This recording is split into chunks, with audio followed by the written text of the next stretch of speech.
Bismillahirrahmanirrahim. Assalamualaikum warahmatullahi wabarakatuh. Halo anak-anak, apa kabarnya hari ini? Semoga kalian semua yang ada di rumah tetap sehat dan semangat dalam belajar. Selamat berjumpa kembali dengan Ibu pada pelajaran Bahasa Indonesia. Kali ini kita akan belajar memperbaiki tata kalimat dalam paragraf. Untuk itu, sebelum memulai kegiatan hari ini, kita sama-sama membaca basmalah ya. Bismillahirrahmanirrahim. Semoga pembelajaran kali ini dapat berjalan dengan lancar ya. Jangan kemana-mana, anak-anak yang Ibu cintai dan Ibu banggakan.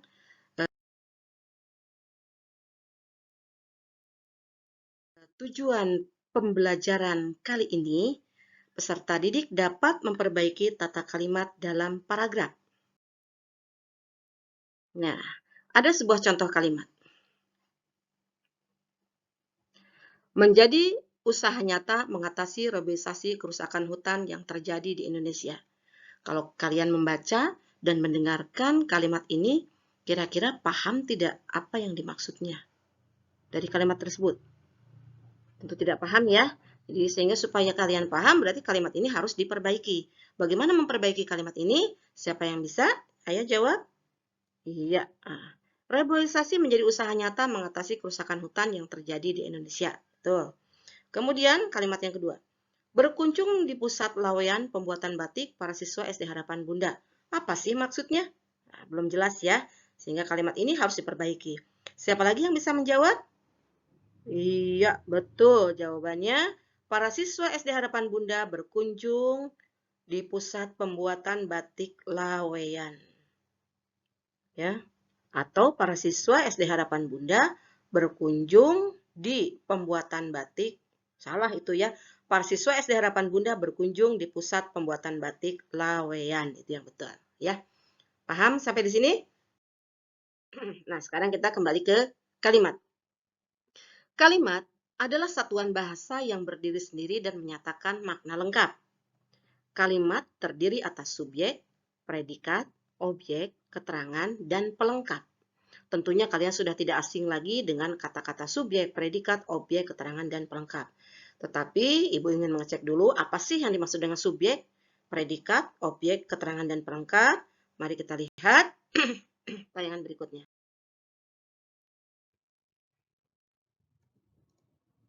Nah, ini ada gambar. Halo. Meong. Ya, ini kucing. Kemudian ini bunga mawar yang sedang mekar. Ini ada gadis yang berkacamata, kemudian kucing, juga bunga yang sedang mekar. Ini termasuk ke dalam apa ya? Iya, betul. Ini termasuk subjek. Subjek itu berupa pelaku. Pelaku itu tidak selamanya harus manusia atau orang, tetapi pelaku juga bisa binatang, bisa juga benda seperti ini, bunga. Ya, lanjutkan. Kemudian ada kata belajar, ada kata bermain, ada kata berwarna. Belajar, bermain, berwarna. Ini berdasarkan kata-kata tersebut, ini adalah contoh dari apa ya? Ya, siapa yang bisa menjawab? Iya, betul. Ini adalah contoh predikat. Predikat itu berupa kata kerja atau sifat. Artinya ini ada melakukan sesuatu, ya. Predikat berupa kata kerja atau sifat, ya. Lanjutkan, paham di sini ya. Kemudian, ini ada sebuah kalimat. Kucing hitam menerkam kakiku tadi malam. Kucing hitam menerkam kakiku tadi malam. Kucing hitam, kalau kita lihat fungsi kata di dalam kalimat, kucing hitam ini termasuknya apa ya? Tadi, subjek, menerkam. Predikat, kakiku. Objek, tadi malam, keterangan. Kita lihat. Objek dalam kalimat di atas adalah kakiku. Mengapa harus kakiku? Karena mendapat perlakuan langsung dari subjek. Siapa subjeknya? Itu kucing hitam.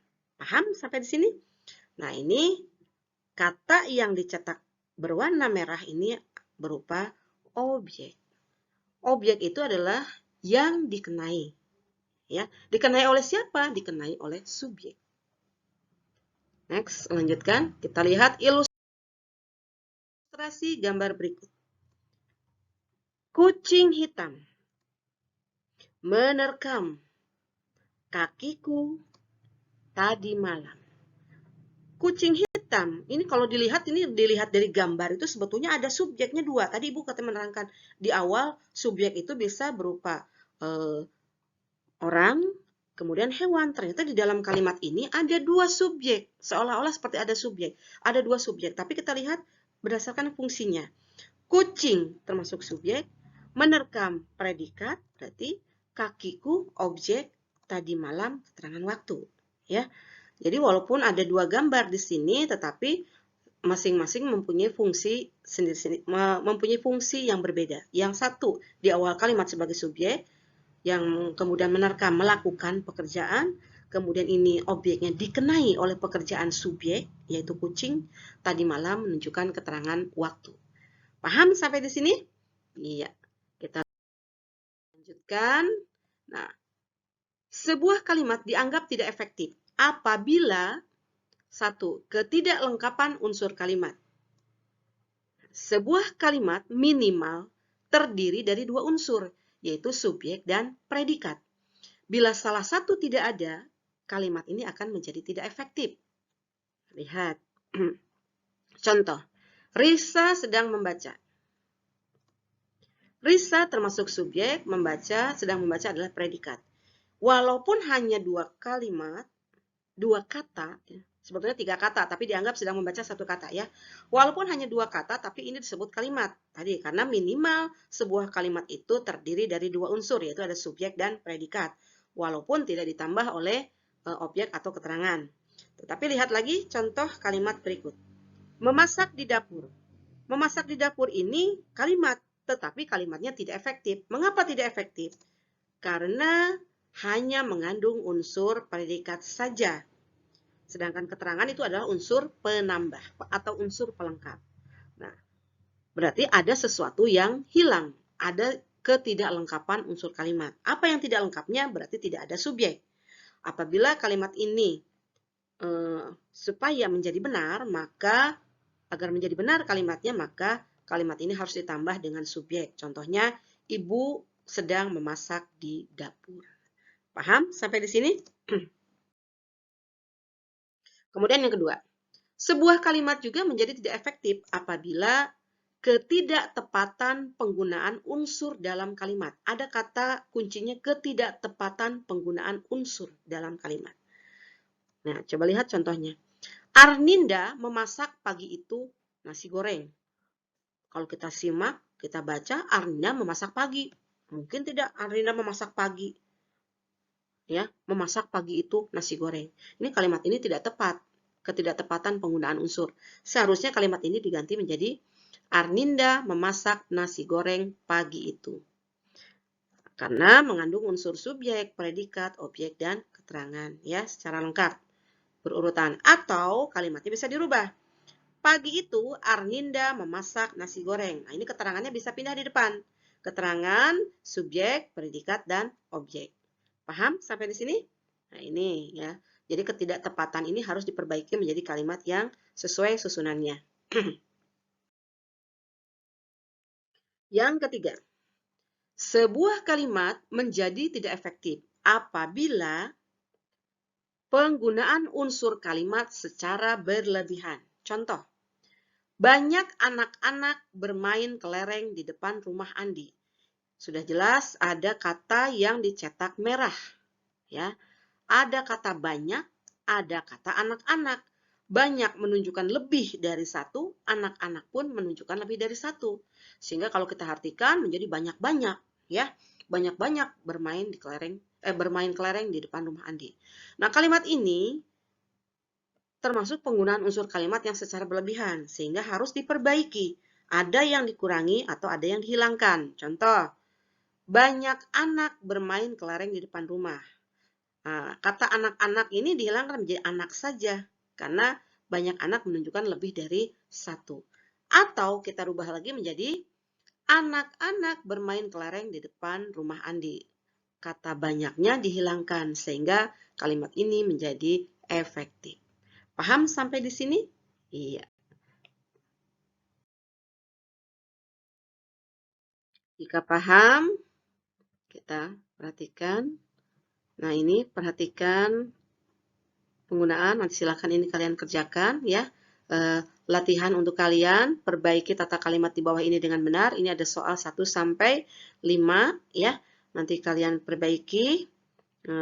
Tapi ada satu lagi soal ya. Ini contoh dalam paragraf ya. Perbaiki kalimat dalam paragraf di bawah ini karena kita tujuannya tadi peserta didik dapat memperbaiki tata kalimat di dalam paragraf, sehingga ini yang terakhir adalah contoh paragraf ya. Ada contoh paragraf, bisa dibaca ya. Waktu berwisata di Candi Ijo adalah sore hari. Pada sore hari cuaca tidak terlalu panas. Waktu itu juga sangat cocok untuk menikmati panorama di Candi Ijo. Saat matahari terbenam menjelang senja, pemandangan indah dapat menikmati wisatawan. Sudah jelas ya, kata dalam kalimat dalam paragraf ini yang dicetak miring dan berwarna merah ini tidak efektif. Maka perbaiki tata kalimat yang benar menurut kalian.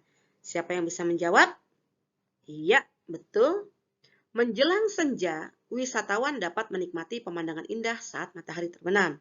Nah, ini berarti mendahulukan keterangan tempat disimpan di depan, kemudian jangan lupa ini urutannya subjek wisatawan dapat menikmati. Nah, ini adalah predikat pemandangan indah. Ini adalah objeknya saat matahari terbenam adalah keterangan waktu. Jadi susunannya harus berurutan ya. Ada subjek, predikat, objek, keterangan. Ini keterangannya ada 2 ya. Ada di depan, di awal ya. Inilah kalimat yang benar. Atau dapat juga dirubah subjeknya di awal. Bagaimana? Wisatawan dapat menikmati pemandangan indah saat matahari terbenam menjelang senja. Seperti itu. Ya. Jadi, dimulai dari subjek, dapat menikmati predikat, pemandangan indah objek saat matahari terbenam. Ini adalah keterangan waktu yang saat matahari terbenam menjelang senja. Ya. Paham sampai di sini? Jika paham, silakan tadi latihan yang ini yang Ibu berikan sebelumnya, silakan diperbaiki ya. Diperbaiki ada 5 soal oleh kalian. Perbaiki menjadi kalimat yang benar. Kalau sudah paham, mungkin itu saja yang dapat Ibu sampaikan. Terima kasih atas perhatiannya. Wabillahi taufik wal hidayah. Wassalamualaikum warahmatullahi wabarakatuh. Tetap semangat, tetap sehat. Jangan lupa selalu jaga jarak, kemudian menggunakan masker, dan yang pastinya kita berdoa kepada Allah agar kita diberikan kesehatan dan terlindung dari wabah corona ini. Terima kasih. Assalamualaikum.